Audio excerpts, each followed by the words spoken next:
Christmas പഠിപ്പിക്കുന്നത് സ്നേഹത്തിൻ്റെയും കരുണയുടെയും സന്ദേശമാണ്. ക്രിസ്തുവിൻ്റെ ജനനസ്മരണയിലൂടെ മനുഷ്യർ പരസ്പരം സ്നേഹവും മാതൃകാപരമായ പരിപാലനവും പ്രദർശിപ്പിക്കാനുള്ള ആവശ്യം തിരിച്ചറിയുന്നു. ക്രിസ്മസ് നമ്മെ ധാരാളമായുള്ള ദാനത്തിനും സഹായത്തിനും പ്രോത്സാഹിപ്പിക്കുന്നു.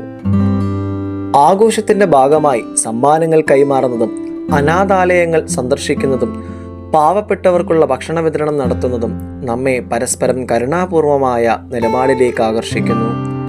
ക്രിസ്മസ് ട്രീക്ക് ചുറ്റുമുള്ള സമ്മാനങ്ങൾക്ക് പുറമെ മനസ്സിൻ്റെ അടയാളങ്ങളായ സന്തോഷവും സമാധാനവും ആളുകളിലേക്ക് നൽകുക ക്രിസ്മസിൻ്റെ ദൈവിക സന്ദേശമാണ്. ഇത് നമ്മെ അധ്വാനിക്കുന്നവരുടെ ആവശ്യങ്ങൾ തിരിച്ചറിയുവാൻ പ്രേരിപ്പിക്കുകയും നീതി, സമാധാനം, സ്നേഹം നിറഞ്ഞ സമൂഹം സൃഷ്ടിക്കാൻ സഹായിക്കുകയും ചെയ്യുന്നു. ക്രിസ്മസ് നമ്മെ ജീവിതത്തിലെ അർത്ഥവത്തായ ചെറിയ കാര്യങ്ങൾ കണ്ടുപിടിക്കുവാൻ പഠിപ്പിക്കുന്നു. മറ്റുള്ളവർക്കായുള്ള സ്നേഹവും സഹാനുഭൂതിയും പ്രകടിപ്പിക്കുവാൻ പ്രചോദനമാവുന്നു. ഇങ്ങനെ ക്രിസ്മസ് സ്നേഹത്തിൻ്റെ സന്ദേശമായി മനസ്സും ജീവിതവും മാറ്റുന്ന വിശേഷ ദിനമായി മാറുന്നു.